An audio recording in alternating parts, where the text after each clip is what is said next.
Do you know the 4 stages of competence and how they can help you become a better leader? Stay tuned.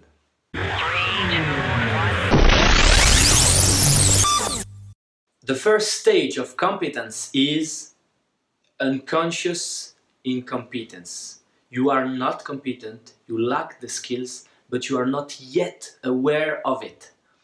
The second stage is conscious incompetence. You're still incompetent, but now you know it, you're aware of what's missing. The third is conscious competence. This time you are competent because you are consciously making the effort to do it right. As an example, if you're learning how to drive, in the beginning you're at level 2. Basically, you know that you don't know how to drive. And then, at a certain point in time, thanks to your teacher, your coach, they will tell you, okay, this is how you change the speeds, this is how you should turn the car, where you have to look, and so on. And through this conscious exercise, you can become a reasonably good driver. The fourth level, the fourth stage of competence is unconscious competence. This is where you can rely on your intuition. You don't need to analyze anymore, you just do the things with the right level of result, despite the fact that you're not analyzing, not doing it fully aware of what you do. For example, in the driving situation, once you have acquired enough competence, you're probably driving and looking before turning and so on without even analyzing it. You just do it instinctively with the right intuition. As a leader, as an individual, the worst situation is to be at level 1.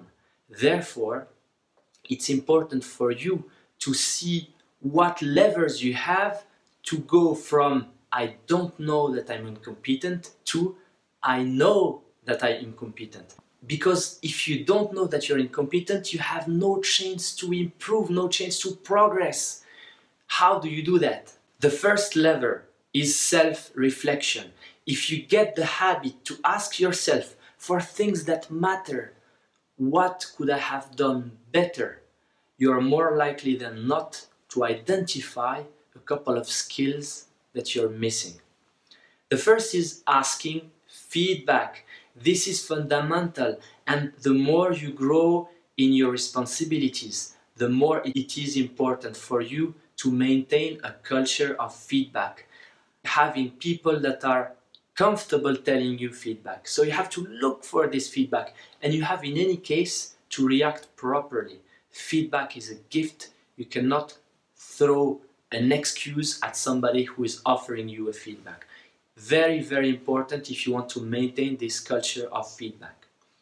Third element, ask for anonymous feedback. This can be through surveys, through 360 degrees, for example, where you would ask people around you with the anonymity if they want to, so that you get a kind of global picture from people that are your peers, your customers, your suppliers, whatever makes sense in your situation.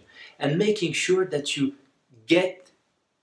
understand why they think how they think.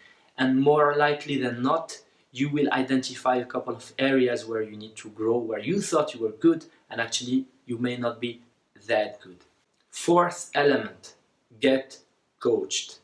Ask somebody who is more competent than you are in the field you want to develop, and ask that person to mentor you or to coach you, in any case to allow you to reflect, possibly to give you hints on what you need to develop. Fifth element, benchmark.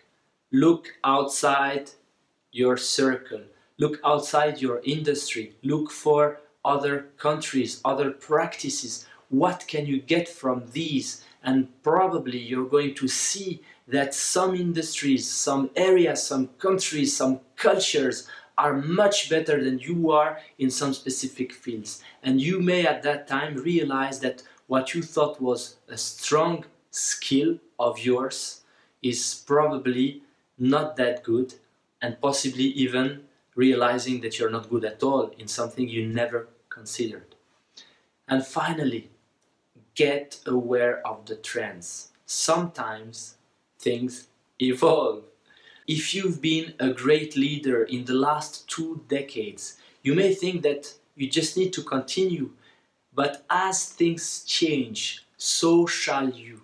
As we say, what brought you here won't bring you there. Make sure that you stay tuned, that you stay aware of the evolutions, the trends, not the fashion, but the trends, to develop the required skills that may not have been relevant a couple of years ago, but that are necessary now.